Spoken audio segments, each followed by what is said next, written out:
Britain bathed in nuclear fire, America left all alone without any allies. What would happen if the Soviet Union had developed the atom bomb first? In our real timeline, the Soviet Union was far too economically devastated by the war to have any hope of developing a wartime nuclear weapons program. In fact, it relied heavily on stolen research from the US's own Manhattan Project to complete its first working nuclear weapon 4 years after the war was over. Even after that, the nation struggled for a long time to develop the delivery platforms needed to get a nuclear bomb from a manufacturing lab to a battlefield. As early as 1910, Russian scientists were becoming aware of the potential of radioactive elements. Russia at the time was struggling to keep pace with the rest of Europe, nonetheless made great strides despite the many troubles caused by revolution and civil war. Vladimir Vernadsky, a mineralogist and geochemist and founder of geochemistry, biogeochemistry, and radiogeology, called for a survey of uranium deposits within Russia's borders even before the revolutionary troubles of 1905. However, the nation had far more pressing concerns, and his request for an extensive survey of potentially valuable resources was ignored. Others, however, knew the potential inherent in Vernadsky's research and privately funded such surveys until 1922, when the Radium Institute in Petrograd officially took over the task under state direction. From 1920 until late 1930s, Russian physicists conducted joint atomic physics research alongside European counterparts at the Cavendish Laboratory in Cambridge, England. At home, though, it was Abram Eofa, director of the Leningrad Physical Technical Institute, who guided the Soviet effort in nuclear physics. When the neutron was discovered by British physicist James Chadwick, the LPTI's nuclear physics program was expanded to include the first cyclotron, a type of particle accelerator with energies of over 1 mega-electron volt, leading to the first splitting of the atomic nucleus by John Cockcroft and Ernest Walton. The Russian government, though, showed little interest in this field of research, as they were far more concerned with the troubles from two back-to-back revolutions. Instead, their early research was focused on the exploration of radium for medical and scientific purposes thanks to its easy availability. Russian physicists nonetheless lobbied for an increase in funding and attention to this emerging field of physics, but it wouldn't be until 1939, when German chemist Otto Hahn discovered fission by splitting uranium, that scientists in Russia and America both realized this could have serious military significance. Early Russian efforts, though, were geared at using fission for power generation, as there was deep skepticism that a working bomb could be built in any reasonable time frame. However, as World War II began, a renewed emphasis on the military use of fission was placed thanks to lobbying by Russian scientists, leading to a commission that was set up to investigate how fission could be used to produce a working bomb.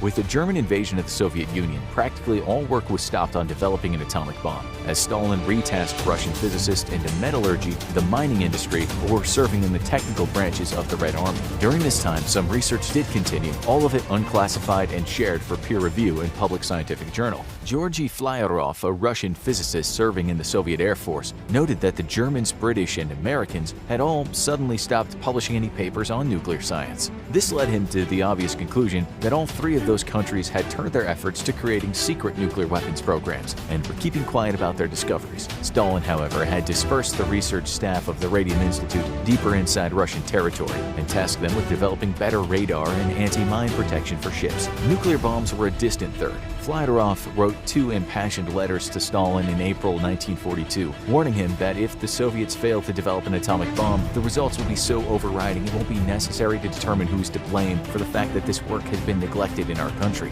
Basically, if the Soviets didn't develop an atomic bomb, there would be no survivors to blame for their failure. Incredibly, Stalin took the letter seriously and immediately pulled Russia's best physicists from their military postings and authorized the start of an atomic bomb project. Anatoly Alexandrov and Igor V. Kurchatov would be placed in charge of Laboratory Number 2, as it came to be known.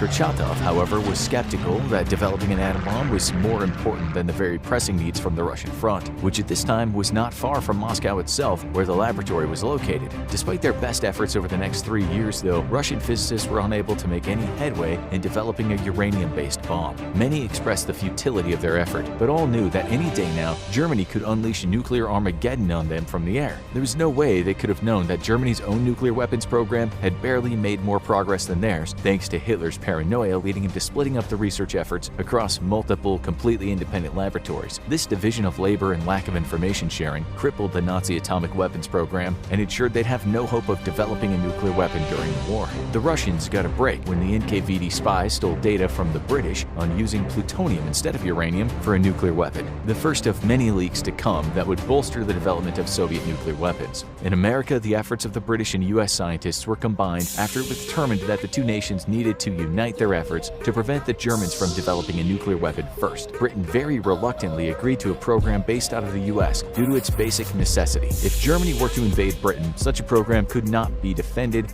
or kept secret. At the time, Britain led the world in the development of nuclear weapons, but it was forced to share that knowledge, again reluctantly, with the US. Germany was not blind to Allied research into nuclear weapons and had attempted to penetrate the United States with many spies. However, these efforts went largely unsuccessful, and most German spies were caught. Japan also attempted to infiltrate the American nuclear program with spies, but met with no success either. The Soviets, however, were extremely adept at spying and enjoyed the benefit of having the sympathy of a great deal of Americans and British, as well as foreign enemies. The Soviet Union had devoted a great deal of resources into infiltrating its two wartime allies, while both the US and Britain had failed to plant so much as a single agent in Moscow. In the US, hundreds of Americans provided classified information to Soviet handlers out of sympathy, and the Communist Party of the United States of America had thousands of members, some of which would happily share secrets with Soviet spies. The CPUSA was largely made up of highly educated intellectuals fed up with the exploitative nature of capitalism, and given their education, were often involved in technical military efforts, putting them in prime positions to gather classified materials to share with Soviet spies. However, not all CPUSA members were willing to betray their country, and the intelligence gathered by the Soviets was limited in scope. In Britain, though, Soviet sources were even better placed, and the Soviet Union first learned of a possible US-British atomic bomb program in September 1941, a full year before the effort was formalized. It's believed that the leak came from John Carencross, a member of the infamous Cambridge Five,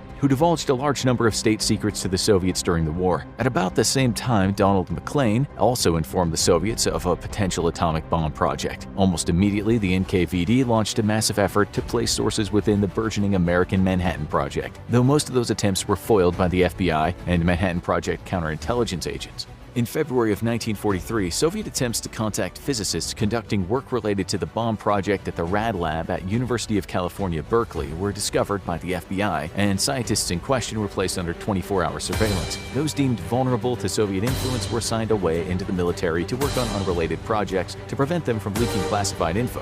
One caught leaking information in 1944 was immediately discharged from the project, and early that same year, the FBI learned of several other employees leaking information to the Soviets. So close to success, it was becoming clear that the Manhattan Project was a leaky boat, but nobody knew just how thoroughly the Soviets had penetrated it. They wouldn't find out until 1950 that one of the project's innermost members was a Soviet spy all along. Klaus Fuchs was a German communist who fled to England in September 1933 to avoid persecution. While there, he earned his PhD in physics in 1937, later earning a PhD in science and applying for British citizenship. However, the war broke out before his application could be processed, and he was sent to an internment camp in Quebec, Canada to ride out the war. However, Max Born, the scientist he had been working under, pressed the government for his release, and it was granted. Fuchs returned to Edinburgh to resume his work in January 1941. In May 1941, he was offered a spot working on the British atomic bomb project. Shortly after, he offered his services to the Soviet NKVD due to his communist sympathies. In 1943, Fuchs was sent to Columbia University in New York to work on the Manhattan Project. He was recontacted by Soviet intelligence in 1944, just in time for Fuchs to be transferred to Los Alamos, the birthplace of the atomic bomb. While by then the Soviets had infiltrated the Manhattan Project with various other spies, Fuchs was one of the highest-placed Soviet agents, and his efforts led to the Soviet Union developing an atomic bomb anywhere from 1 to 2 years ahead of schedule. He would soon be discovered in 1949 when decrypted cables from the U.S. Army Signal Intelligence Service's Verona project revealed that Fuchs had been spying for the Soviets. He was arrested in January 1950 and served 9 years in prison before being deported to East Germany.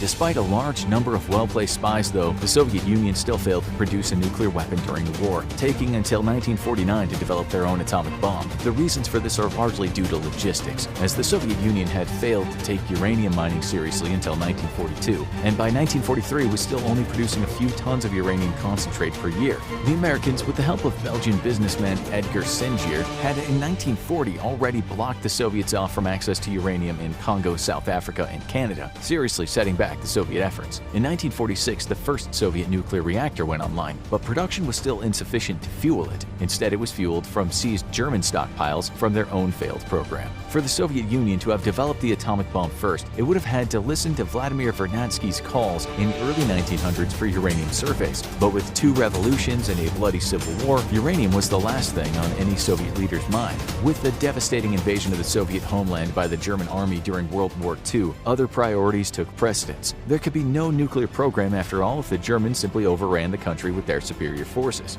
But what if the Soviets had developed the first atomic bomb? Surprisingly, not much of world history would have changed. The United States was already well on its way to development of an atomic weapon and would have followed with its own bomb within months or a year at most of a Soviet bomb. However, life would have been a lot harder for Germany, as you could expect that along with Nagasaki and Hiroshima, Berlin would have suffered the wrath of atomic hellfire from a Soviet bombing. A second nuclear bomb would have likely been dropped on the infamous Wolf's Lair bunker, incinerating Hitler and decapitating German leadership. Neither bombing would have been necessary to end the war, as the German army was on the verge of collapse already, but the Soviets would have likely carried out the bombing in retaliation for atrocities the Germans committed against Soviet citizens in their invasion. Berlin would have paid the price for millions of dead Soviet citizens and been razed to the ground in nuclear hellfire. The post-war period would have likely played out exactly the same, as even the US, which bluffed about the number of nuclear bombs it had after the strikes against Japan, struggled to produce nuclear bombs quickly. Any plan Stalin might have had to use nuclear weapons to subjugate Europe would have been placed on hold due to the simple logistics of actually building nuclear weapons and then finding efficient ways of delivering them. The US, after all, was only able to successfully bomb Japan because its air forces had been almost completely destroyed, and American bombers could fly over Japan with complete impunity.